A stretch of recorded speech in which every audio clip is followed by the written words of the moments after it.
Hello and welcome to episode 769 of the official EstablishTheRun.com podcast. My name is Adam Levitan. I am one of the co-founders here at ETR, and we are coming off of a upside over safety kind of week. Yes, that's right. I thought it was a bit of a strange week one DFS slate as there were a lot of great plays, but really no screaming smashes outside of Tyreek Hill. And the big thing about week one is we obviously know the least we'll know all season. Today, now, the Tuesday after week one, we know exponentially more about the usage and injuries and everything else than we did just 5 days ago. So yeah, coming into the season, coming into week one, I thought Drake London would be a target hog for a pass-centric Falcons team, but I wasn't certain of it.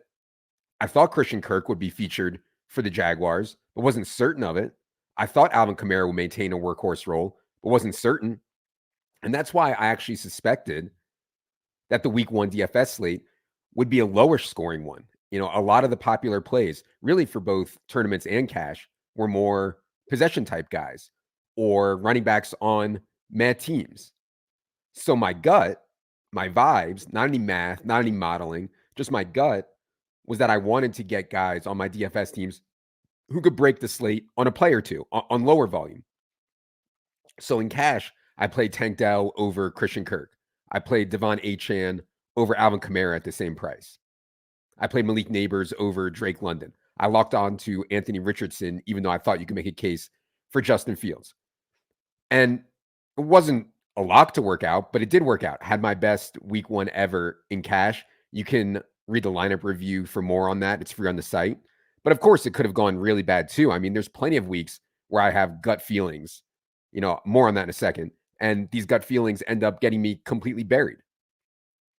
And by the way, I want to be clear that upside doesn't have to come from small, fast guys or rookies. Baker Mayfield is what you needed to win tournaments in week one. But my point is that in week one, relying on guys who need volume like Kirk, London, Kamara, when we aren't 1,000% certain they're going to get it, it just felt thinner to me. And this is something that is really tough for me to get my head around because it's hard to quantify. I literally can't win a debate against Leone on this stuff because I have no data-backed evidence here. I have vibes. I'm undoubtedly double counting stuff that I probably shouldn't, like Tank Dell's average depth of target and Tank Dell's speed. Of course, that's already in the model, And sometimes, a lot of times, those vibes will prove to be quite dusty and wrong. It's a form of IKBing, aka I know bettering the projections, something I know I've talked a lot about over the years. But really, the reason I bring this up, again, is because I want to encourage people to trust their gut when it makes sense. For example, we had Devon Achane 0.3 points behind Kamara in projection.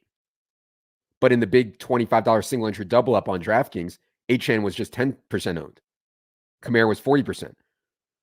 We had Tank Dell 0.5 points behind Christian Kirk in projection, but Dell was just 9%. Kirk was 20%. And so I know the game, I know fantasy, I know DFS continues to get more and more data-driven, more and more sophisticated.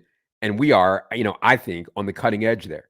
That doesn't mean that we should stop using our gut, knowing ball, having fun, IKBing from time to time, especially when it's as close as it is with some of these plays where it's 0.5 or 0.7 apart in projection or 0.3.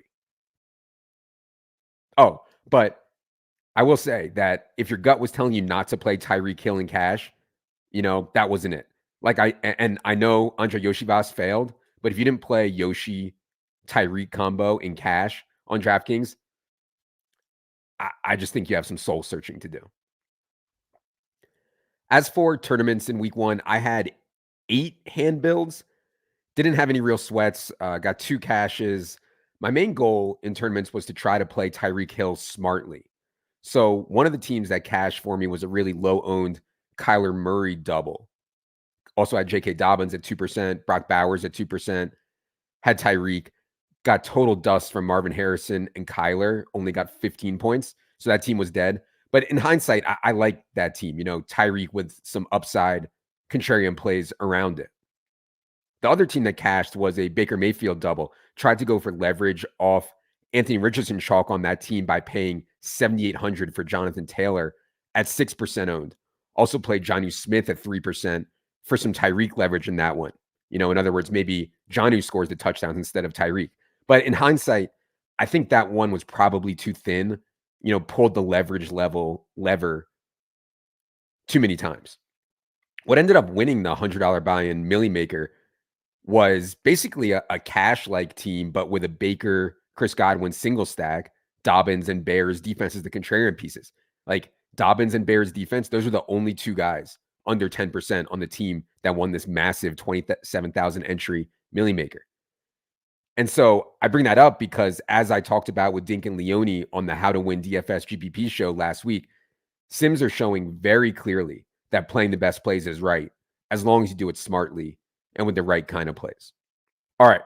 Now, we spent so much time on here this summer talking about best ball. Wanted to say a few more things on that front after week one.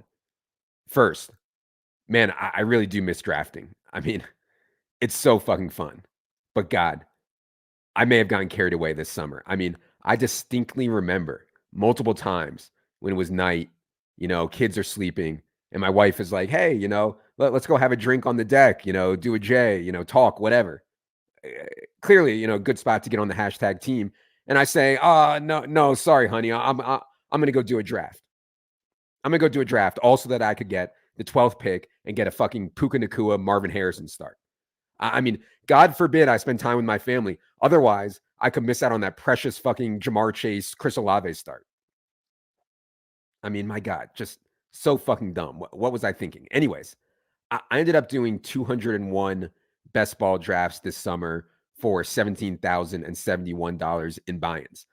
I think next year I'll plan on doing less drafts, but still trying to get into that 15, 20K range of total buy-ins. And also concentrate on doing more of them closer to the season. I just feel infinitely better about my last few round picks close to the season over the last couple weeks before week one than I do the early ones. And I get that it does mitigate some of the CLV closing line value gains that you get. But it's like, I'm looking over these teams. It's like, oh, great.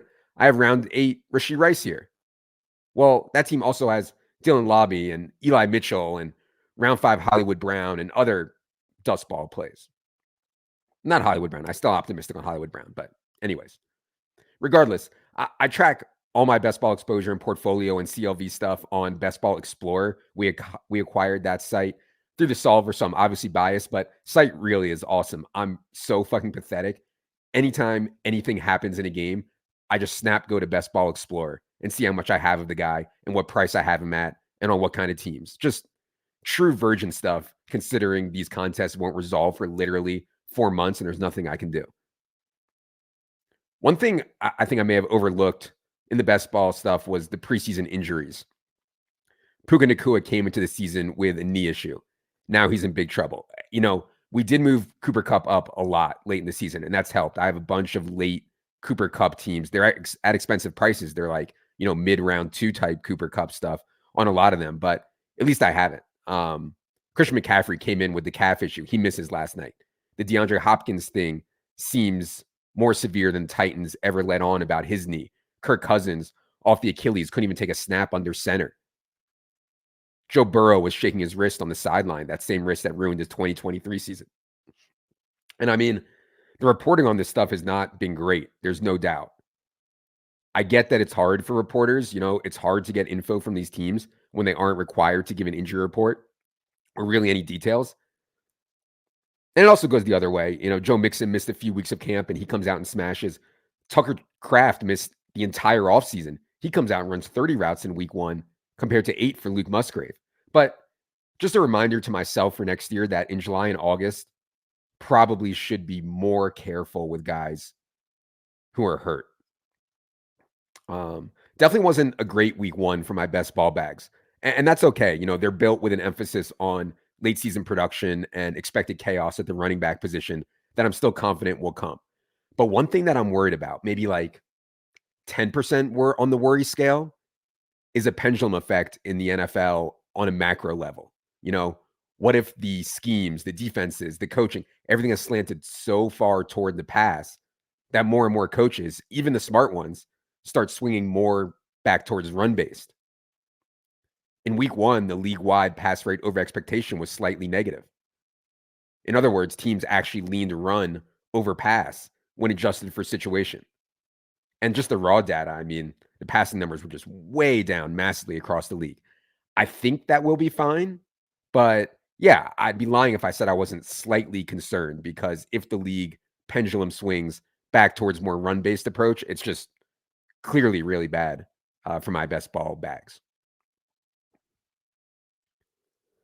All right, changing gears here for a second. Got a ton of questions and tweets and messages from people over the last week asking where are the shows on the free pod feed. You know, last week we only had the solo and how to win DFS GPP show go up on the free pod feed. I want to clear up any confusion on that. The truth is, from a business perspective, it's just a better move for us to try to appeal to people who really, really, really care about quality and are serious and are willing to pay for it. You know, we've spent an incredible amount of time and money actually improving our process to project how players do. We have full projections team, full data science team, full props grinding team, full ball knowing team. And I get that there's a ton of free content out there. Some of it is good. Most of it, in my opinion, is fucking horrific. A lot of the stuff you see on social is just optimized to go viral, you know, divisive, hot takes. We're just not that interested in reaching people who want that kind of stuff. We can go deeper. We can be more hardcore. We can not worry about the game of appealing to algorithms on social media. So anyways, my point is that we are shifting more stuff over time behind the paywall. Showdown shows, tools. Some of this will carry over to DraftKit. Next season, we'll have more shows for DraftKit subscribers only. I got some messages last week like, hey, I'd love to hear your and Evan's take on the week one slate. And I was like, yeah, we do that every Friday night for in-season subscribers. And then we do it again Sunday morning once we have all the inactive news. And I do think there will be a bigger edge for people who are willing to pay. You know, we want to reward the people who really want our stuff. It doesn't mean that we won't have free content, because we will. The team by team shows on this feed will mostly stay free. The rest of the season top 150 show will mostly stay free. This solo pod, but we're just going to be really careful about too much being free. Hope that makes sense. No, it's not what everyone wants to hear. Just trying to be as transparent as we can, thinking about it. All right. Enough is enough. It is time for everyone's favorite portion of the program, the listener questions. Question one from great friend of the show, preseason/UFL crusher Alex Levy says, what is the optimal strategy for the 6-12-18-24 challenge and why? Feel free to break it down by gender and various age ranges. So Alex is referring to the classic 6-12-18-24 challenge. For those who don't know, Bales did this challenge as a bet against me probably, 5 or 6 years ago.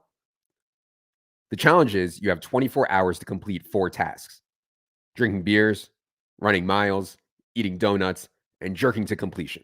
No dry coming, of course. And you have to assign a number, 6, 12, 18, or 24 to each. Bales completed this challenge somewhat easily. I mean, his body was completely wrecked afterwards, but he did 6 miles, 12 jerks, 18 beers, 24 donuts. As for optimal strategy, I think you just got to know your strengths. For me personally, my strengths are probably donuts and running and maybe jerks. But the problem is when I combine alcohol with jerks, I mean, things can get real dicey real fast. So I think for me personally, I need to get all the jerks out of the way before I start drinking anything. So 6 jerks with some donuts. That's how I would start the challenge, 6 jerks with some donuts, have myself a nice little evening, right? Wake up the next day, start pounding beers. I'm not really a big drinker. Probably would have to funnel the beers to get it done. Can't puke, so would have to space it out. But yeah, so I think for me, a 41-year-old shell of a man, the answer is 6 jerks, 12 miles, 18 beers, 24 donuts. But before anyone tries to challenge me in this, I have zero desire to put my body through that. I mean, on average, it probably took like 6 months off Bales' life. Please, no one try this at home. But If you do, tell me about it because it's really fucking funny. I mean, I was laughing so hard when Bales was doing some of this stuff. Question 2 comes from John. He says, I finally melded DGen NFL gambling plus DFS fully with dad life. We watch Red Zone together. Wife and I crush high noons with the kids playing games on the floor. We even let the kids pick $2 lotto parlays. When we go to Disney. Am I trailblazing the new American dream or flying too close to the sun? Man, I respect it, John. I do. And yeah, I think it sounds like a ton of fun. I would never tell anyone else how to parent, but for me personally, partially because of what I do, but for me personally, I am just so petrified of grooming my kids. Not that I think DFS or fantasy or whatever is bad per se. It's just I don't want them to think I'll only love them, I'll only support them, I'll only spend time with them if it revolves around the NFL or fantasy because I'm already seeing those tendencies from them. I come downstairs, it's 6 o'clock in the morning, and my kids are already watching the receiver show on Netflix or a replay of some old Super Bowl or Good Morning Football or playing Madden. And I'm honestly not certain if they're doing that because they actually want to, like they actually like it, or are they doing it because they look up to me and they know this is how I spend an unspeakable amount of my time. So yeah, of course I watch games with my kids. We go to a ton of sporting events. I let them do some underdog drafts on my account. Please don't ban me for multi-accounting, Jeremy. But I really do try not to talk to them about football or fantasy too much. I just want them to grow up and do what they want to do, what they're good at, not what they think I want them to do. You know, maybe they could grow up to cure cancer, but I groom them into trying to play DFS for a living. That would be a disaster. So, anyways, parenting is so fucking hard. So fucking hard. Everyone's just got to do what works for them to maintain their sanity, stay happy, stay positive, do the best you can for your kids. And yeah, that's it. So that's my take, but definitely should not be everyone's take. Question 3 from Michael. He says, had to put our dog down a month ago. It was unexpected and the saddest thing I've ever had to be present for. It feels empty at home without her. When do you feel is the right time to add another dog back into the family? Yeah, shit, man. I'm so sorry to hear that, Michael. I know that people without dogs don't get it. Like when Peter King's dog died a while back, he wrote a long piece and I'm just reading it, sitting there weeping. It was so good. But a zillion other people, presumably non-dog people, just crushed Peter King. Oh, no one gives a shit about your dog. It's not like a human died, yada, yada, yada. It's just hard to explain to non-dog people. It really is. Like, I'm going to cry right here just thinking about it. Anyways, I actually think it's GTO to get another dog before the older dog passes because the transition is easier. And the older dog has a companion at the end. House is never empty. We're kind of going through this right now. Jerry, my true love, the most beautiful beast in the world, is 11 years old now. And we've talked a lot about getting another dog. The problem is, I am just up to my cock in responsibility between the kids, ETR, and my wife. I literally do not have a minute to take on more responsibility. And getting a puppy, it's almost like having a baby. I mean, it's a ton of work. So then we thought, well, maybe we'll rescue an older dog, one that's already trained, which sounds great, but dogs don't live that long. Do I really want to get a 3 or a 4 or 5-year-old dog when the expected lifespan is only 9, 10, 12 years? And then we'll go through the whole dog dies thing again? I don't think I can face that either. So I'm kind of paralyzed right now on the dog front. I don't really know what to do, really. Ideally, my kids would step the fuck up and train, raise, take care of a new puppy themselves. But we all know how the board would run out there. I would get dealt the 7 deuce off. I take care of the dog on the flop. I turn a backdoor flush draw somehow to give, a glimmer of hope in the form of maybe my wife walking and training the dog every day. But then, of course, I'd just brick out on the river and I'd be taking care of the dog every day. So good luck, Michael. I hope you're doing all right, man. I think if you're in a position to take on a new dog, get one ASAP. I mean, why not? They're the best creatures on earth. It's not even close. Question 4 from Fire Mike Tomlin. He says, how do you balance believing Vegas knows way more than you with trusting your takes? Example, I hit NCAA football parlay yesterday, every leg hit by 17 plus points. I would have liked to play the alt spreads, but figured there were a lot of things Vegas knew that I didn't since it's only week one. Yeah, so I just want to be clear first. It's not really Vegas knows more than you. It is there are a fistful of very sophisticated groups betting unfathomable amounts of money on college and NFL games. And when they bet, the lines move closer and closer to what the right number is. And that's how the lines become efficient. And by the way, it's not like these groups have a massive edge either. A huge win in betting NFL sides at the highest level would be like, I don't know, 2% ROI, 3%. Obviously, you could get way bigger ROIs in college football as that's far less efficient. But look, I don't want to fire Mike Tomlin, but if you told me you wanted to bet NFL and NCAA sides all year at Circa or Pinnacle or even FanDuel prices, I'd sit on your action. It's just really, really, really hard to beat the minus 110 you lay into an efficient market like that.